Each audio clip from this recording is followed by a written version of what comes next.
Ndicho anachokifanya nani? Mwekezaji wetu. Lakini kikubwa tunachokiangalia sisi, tunaijengaje Simba? Sasa nani atakuja kuikomboa Simba? Ina maana ni mwenyekiti ambaye atakuwa na makucha marefu ya kuja kuikomboa nini? Kuikomboa Simba. Mwenyekiti ambaye mwenye msimamo, na alikuwa akigundua tu kwamba wewe una msimamo tayari, lazima anakuvisha jobaya. Ni sawasawa na paka paka ukimweka nyumbani, si ana uwezo wa kukulindia panya anawakamata panya, panya wanakuwa hawepo ndani ya nyumba, si ndio? Sasa ili paka uwawe anaitwa nini? Anakuwa jina, anaitwa paka mwanga. Mbwa akitaka uwawe mtaani anaitwa nini? Mbwa kichaa. Ndicho kinachotokea nini? Kinachotokea kwa mwekezaji wetu. Kwa hiyo mwenyekiti wetu sasa amevishwa nini? Amevishwa jobaya, na hili limetengenezwa na baadhi ya vikundi vimetengenezwa. Kila kinachotokea ndani ya Simba ambacho ni kibaya asukumiwe nani? Asukumiwe mwenyekiti wetu, ili huyu mwenyekiti asiweze kupambana na huu udhalimu unaoendelea katika kutaka kuizuru nini? Kuizuru Simba. Lakini kama mwenyekiti wetu angekaa katika mstari anaoutaka yeye, haya yote usingeyasikia, mwenyekiti angeonekana bora. Leo kwa mfano Dr. Mwale aliongea hapa, Simba inawaajiri watu, walioajiriwa ni watu 28. Katika watu 28 waajiriwa 27 wote wametoka upande wa nini? Wa 49%. Lakini huku upande wa 51% ametoka mtu huyu ambaye ni mkurugenzi wa nini? Wa wanachama. Malimbikizo ya madeni, ili niweze kuichukua hii timu kirahisi, tuwalimbikizie madeni yao. Kila kitu kinaandika. Kuna mwaka mmoja aliongea Isa Masudi, watu wote tulimuona mbaya. Mimi mwenyewe nilikuwa mmoja wapo, nilimshambulia kweli. Kwa nini anamgusa Mo? Jamani, hakuna mwana Simba alikuwa mbaya mkubali Mo. Isa Masudi aliongea, jamani, huku mpaka hela za mchicha zinaandikwa. Hela za mchicha. Umekuwa hela ukanunue mchicha kwa ajili ya kula wachezaji, bosa, zote zinaandikwa. Tulimuona yule bwana anatuongopea. Lakini leo juzi alitoka hapa front. Kweli anaidai Simba, anasema bilioni ngapi? 87. 27 akatukopesha 60. 27 akatupa 60, anafanya nini? Anaidai hela yake. Na mpaka sasa hivi dokumenti ziko mezani, sio anatakiwa asaini hilo deni. Tafsiri yake ikifika bilioni 100, timu inadaiwa bilioni 100. Timu ya kwetu. Wale wana Simba wanaosema mo kila wakati wakikaa mo. Simba ni ya kwetu, tunadaiwa milioni 100 sasa. Tunaichanga miaka mingapi?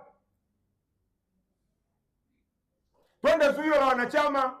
Wengi tulikuwa tunajua mwenyekiti ndio anazuia nini? Wanachama. Lakini huyu Mangungu tunampigia kelele ndio anazuia wanachama. Mangungu ameingia 20 hapa plus. Wanachama wamezuiliwa tangu 17. Hakuna mwanachama mpya wa Simba alosajiliwa alopewa kadi. Mangungu alikuwa. Tafsiri yake mwekezaji ndio anayefanya nini? Ndio anayezuia swala la kuingiza wanachama wapya. Kwa nini anazuia wanachama wapya? Ukitaka kumtawala mtu hakikisha awe maskini. Ndicho anachokitumia nani? Anachokitumia nini? Mwekezaji wetu Mo Dewji. Anajua Simba ikiruhusu kusajili wanachama wapya, ukipata wanachama 100,000 tu tayari una bilioni 2 na pointi kadhaa. Kama kadi moja ikiwa 30,000, maana yake una bilioni 3. Ukipata wanachama milioni 1, maana yake una bilioni 30. Sasa wewe unataka kuwekeza bilioni 20. Wanachama washaika bilioni 30 kwenye akaunti ya timu yao. Hivi kuna uwekezaji hapo? Ndio maana amefanya nini? Amezuia. Na njia nyingine aliyotumia baada ya kugaiwa 49% yeye, 51% Simba, alinunua tena 10%. Kwa hiyo kwenye upande wa Simba 51%, ondoa 10 akiwa kama mwanachama. Anatuongopea kwamba hii 10% atawagaia wanachama. Wewe mwanachama umepewa? Hapana. Yaani alifanya inaitwa ni ujanja wa kishamba kama utakuwa, kwa sababu tumeaminishwa na 51%. Kwa hiyo 51% mwekezaji Mohamed Dewji kachukua 10% yeye kama mwanachama. Kwa hiyo ukijumlisha zile 49, maana yake yeye ana 59. Sisi wanachama tubaki na ngapi? Na 41. Sijui umeelewa? Kwa hiyo huku tumebakia na 41, kwenye makaratasi sisi tuna 51. Lakini reality yule bwana yeye ndo ana 59, sisi tuna 41. Nguvu ya kuikomboa klabu unaipata wapi? Leo serikali tulikuwa tunajua ili swala la uwekezaji, yeye anatoka analalamika kwamba uwekezaji, jamani mnanicheleweshea. Kumbe anayechelewesha uwekezaji ni yeye. Serikali ishatoa maagizo, vitu vitatu vikamilike katika katiba ya Simba, vibadilishwe. Vikishabadilishwa, katiba ikishapitishwa, uwekezaji tayari umekamilika. Vitu hivyo ni vipi? Kitu cha kwanza, ukomo wa wanachama ufutwe. Wao waliweka ukomo wa wanachama mwisho wa wanachama 50,000. Na mimi ndo mtu wa kwanza kuongea, na ndo kilichonitia jela. Nimekaa siku 4 Central Park. Ukomo wa wanachama 50,000. Simba ina mashabiki zaidi ya milioni 20. Leo unaambia tu wanachama mwisho 50,000. Na wanachama ni pesa. Kwa nini uitaki hii pesa? Tafsiri yake, tukishakuwa na pesa nyingi, maana yake yeye tutamdharau. Yale magoti kama wanavyotaka ndugu zetu wa Hindi yatakuwa hayapo. Sijui umeelewa hapo?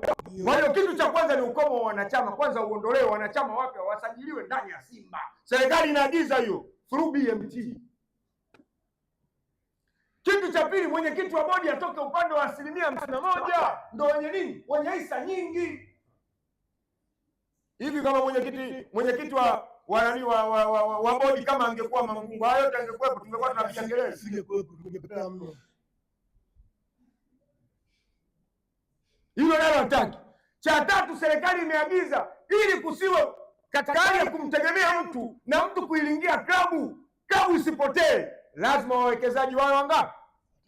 Ili kuondoa nguvu, kwa sababu 51 na 49 bado vinakaribiana. Sisi watu wa hesabu tuliosoma science, approximation hapa 50 to 50 hapa, au nyewe mnasemaje? 50 to 50. Ili kuondoa hili, hao 49 wanatakiwa wagawanywe, wawe watu watatu. Huyu 12 point something, huyu 12 point something, huyu 12 point something. Nguvu inapungua, kwa hiyo 51 inakuwa ina nguvu. Huyu bwana hataki, akataka kuleta mashirika yake anaoyajua yeye, anakuambia kwamba hawa ndio watakuwa wawekezaji wenzangu, lakini jina la kampuni bado ni lile Metri.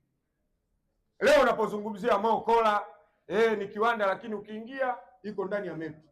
Unapozungumzia sijui sabuni ya Mshindi iko ndani ya Metri. Unapozungumzia chochote utakachozungumzia cha Momo viko ndani ya Metri, ndio kampuni mama. Serikali imekataa hiyo. Tuliwalaumu sana watu wa nini? Wa FCC, Fair Competition Committee. Serikali ina macho marefu, na ndio maana imeunda hivi vyombo kwa ajili ya kusimamia haki za watu katika masuala ya uwekezaji. Tukawa tunawalaumu wale jamaa walivyozuia ule uwekezaji, kumbe maskini ya Mungu wanasimamia maslahi ya Simba.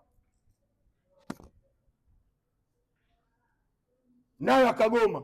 Ndio maana kipindi kile cha uchaguzi wakatengenezwa watu, yakatengenezwa makundi kwenda kupiga kelele ule uchaguzi ule mkutano uishie njiani, ili haya mambo matatu yasifanye nini? Yasipite. Kwa uelewa mdogo sasa wa wanachama wa Simba na mashabiki wa Simba, kweli bado tunaendelea kumwimba nani? Kumwimba Mo, lakini boss kila siku yeye anapiga kelele, yeye anapata hasara. Jamani, niwafundishe kitu. Faida ziko za aina mbili, kuna direct na indirect profit. Direct profit, Mike na inunua shilingi 50,000 na user 60,000, hapa faida yangu 10,000.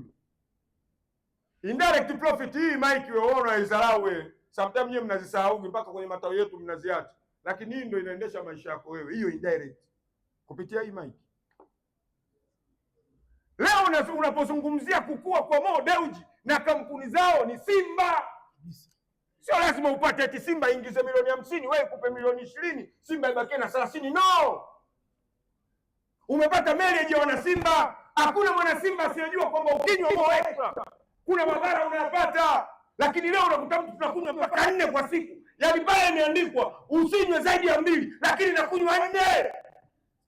Lakini what I know, I'm going to support my boss. Silali mimi bila kunywa Mo Extra.